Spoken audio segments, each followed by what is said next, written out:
ನನ್ಗನ್ನಿಸ್ತು ನೀವು ಸೋಲಲ್ಲ, ಅದಕ್ಕೆ ಅವರು ಸೋತ್ ಬಿಡು ಅಂತ ಹೇಳ್ತಾರೆ ಅಂತ ಹೇಳ್ಬಿಟ್ಟು. ಸೊ ಅಫ್ಕೋರ್ಸ್ ಒಂದು ಹಾಡಿನಲ್ಲಿ ಬರೀ ಪ್ರತಿಯೊಂದು ಸಾಲು ಕೂಡ ಮೀನಿಂಗ್ ಇದೆ. ನೀವು ಎಲ್ಲೋ ಒಂದು ಕಡೆ ಹೇಳಿದ್ದೀರಾ ಅಂತ ಅನ್ಸುತ್ತೆ. ಆ ಸಾಲಲ್ಲಿ ಇರೋದೆಲ್ಲ ಸಿನಿಮಾದಲ್ಲಿ ಇರುತ್ತೆ. ಹೌದು, ಅದೇ ನಾನು ಇವಾಗ ಹೇಳ್ತಾ ಇರೋದು. ಪ್ರತಿಯೊಂದು ಸಾಲು ಕೂಡ ಆ ಸಿನಿಮಾ ಕನೆಕ್ಟ್ ಆಗಿರುತ್ತೆ. ಸೊ ನೀವು ತುಂಬ ಚೆನ್ನಾಗಿ ಕೇಳಿದ್ರಿ, ತುಂಬ ಚೆನ್ನಾಗಿ ಅಬ್ಸರ್ವ್ ಮಾಡಿದ್ರಿ ನೀವು ಅದನ್ನು. ಸೊ ದ್ಯಾಟ್ ನಿಮ್ಗೆ ಥಿಯೇಟ್ರಲ್ಲಿ ಆ ಸಾಂಗ್ ಯಾವಾಗ ಬರುತ್ತೆ ಅಲ್ಲ, ನಿಮಗೆ ಅವಾಗ ಗೊತ್ತಾಗುತ್ತೆ ಯಾಕೆ ಆ ಹಾಡನ್ನ ಹಾಡ್ತಾ ಇದ್ದಾರೆ ಅಂತ. So it's all inter connected. So ಇನ್ನು ಇದ್ರೆ ನೆಮ್ಮದಿಯಾಗಿರಬೇಕು. ಆ ಸಾಂಗ್ ಬಗ್ಗೆ ಹೇಳೋದಾದರೆ ಸಿಕ್ಕಾಪಟ್ಟೆ ಕ್ರೇಜ್ ಕ್ರಿಯೇಟ್ ಮಾಡಿರುವಂಥದ್ದು.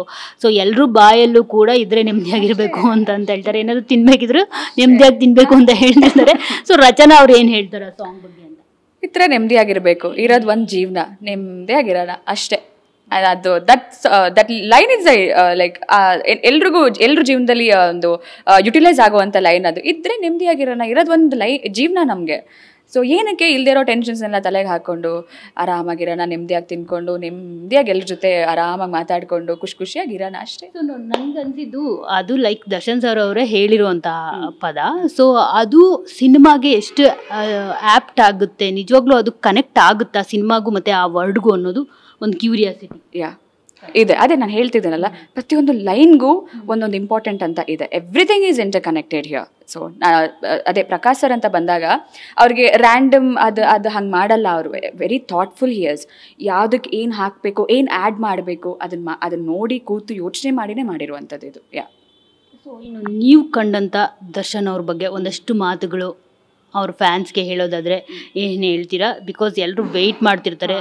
ರಚನಾ ಅವರು ಇಷ್ಟೊತ್ತು ಮಾತಾಡಿದ್ರು, ನಮ್ಮ ದರ್ಶನ್ ಸರ್ ಬಗ್ಗೆ ಸ್ಪೆಷಲಾಗಿ ಏನು ಹೇಳಿದ್ರು ಅಂತ. ಅದೇ ಅಂದರೆ ಪ್ರಪಂಚಕ್ಕೆ ಗೊತ್ತು, ಹೀಸ್ ಅ ಓಪನ್ ಬುಕ್, ಎಲ್ರಿಗೂ ಗೊತ್ತು.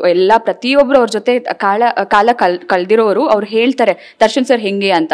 ಸೊ ಅದನ್ನು ನಾನು ಜೊತೆಗಿದ್ದು ನೋಡಿ ಕಲಿತೆ. ಅವ್ರ ವ್ಯಕ್ತಿತ್ವನ ಮೆಚ್ಚಬೇಕಾದಂಥ ಒಂದು ವ್ಯಕ್ತಿತ್ವ ಅವ್ರದ್ದು. ಅಂದರೆ ಅಂತಹ ಕ್ಯಾರೆಕ್ಟರ್ ಪ್ರತಿಯೊಬ್ಬರಿಗೂ ಇಷ್ಟ ಆಗುವಂಥ character. He is straightforward, but ಅಂಥವ್ರೆ ಅಲ್ವಾ ನಮ್ಮ ಜೀವನನ ತಿದ್ದೋದು. ಸೊ ಎಷ್ಟು ಸ್ಟ್ರೇಟ್ ಫಾರ್ವರ್ಡ್ ಆಗಿರ್ತೀವಿ ಅಂಥವ್ರೆ ನಮ್ಮ ಜೀವನನ ತಿದ್ದುತ್ತಾರೆ. ಸೊ ಒಂದು ಗುಣ ಅವ್ರ ಗುಣ ನನಗೆ ತುಂಬ ಆಗಂಥ ಗುಣ ಅಂದರೆ ಕೈಂಡ್ನೆಸ್. ಪ್ರತಿಯೊಬ್ಬರಿಗೂ ಆ ಹಂಬಲ್ನೆಸ್ ಇದೆ ಗೊತ್ತಾ, ಆ ಕೈಂಡ್ನೆಸ್ ಇದೆ ಗೊತ್ತಾ. ಪ್ರತಿಯೊಬ್ಬ ಸೆಟ್ ಹುಡುಗನ್ನು ಒಂದೇ ಥರ ನೋಡುವಂಥ ಒಂದು ಗುಣ ಇದೆ ಗೊತ್ತಾ, ಅದನ್ನು ಮೆಚ್ಚಿದೆ ನಾನು. ಸೊ ಅದು ತುಂಬ ನನಗೆ ಎಲ್ಲೇ ಬೆಳೆದ್ರು ನಾನು, ಎಷ್ಟೇ ಎತ್ತರಕ್ಕೆ ಬೆಳೆದ್ರು ನಾನು ಅದನ್ನು ಹಿಡ್ಕೊಂಡು ಹೋಗ್ತೀನಿ, ಆ ಗುಣನ ಕಲ್ತ್ಕೊಂಡು ಹೋಗ್ತೀನಿ ನಾನು.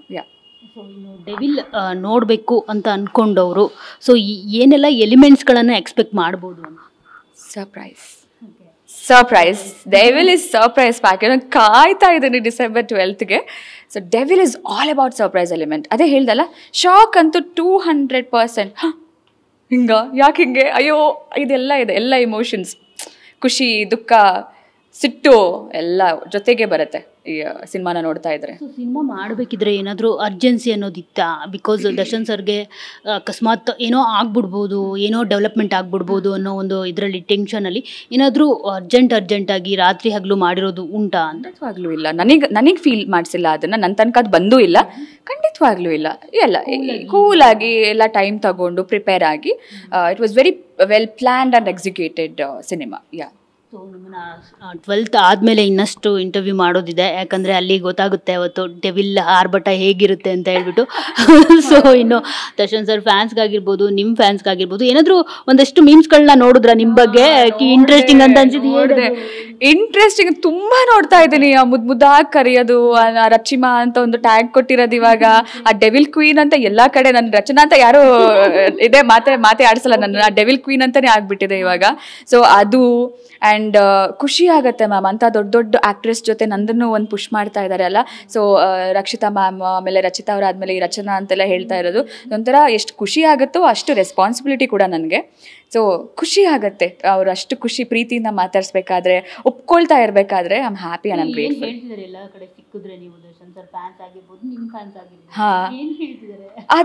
ಅದೇ ಹೇಳ್ದೆ ಅಲ್ಲ, ಬಿಡಲ್ಲ ನನ್ನ, ಸಿಕ್ಕಲ್ಲಿ ಮಾತಾಡಿಸ್ತಾರೆ. ಸಿಕ್ಕಲ್ಲಿ ಅಂದರೆ ಮೊದಲು ನನ್ನ ಸರ್ಕಸ್ ರಿಲೀಸ್ ಆದಾಗ ನಾನು ಮಂಗಳೂರಲ್ಲಿ ಗೊತ್ತಿತ್ತು ನಾನು ಯಾರು ಅಂತ, ಬಟ್ ಕರ್ನಾಟಕಕ್ಕೆ ನನ್ನನ್ನು ಡೆವಿಲ್ ಪರಿಚಯ ಮಾಡಿಕೊಡ್ತು.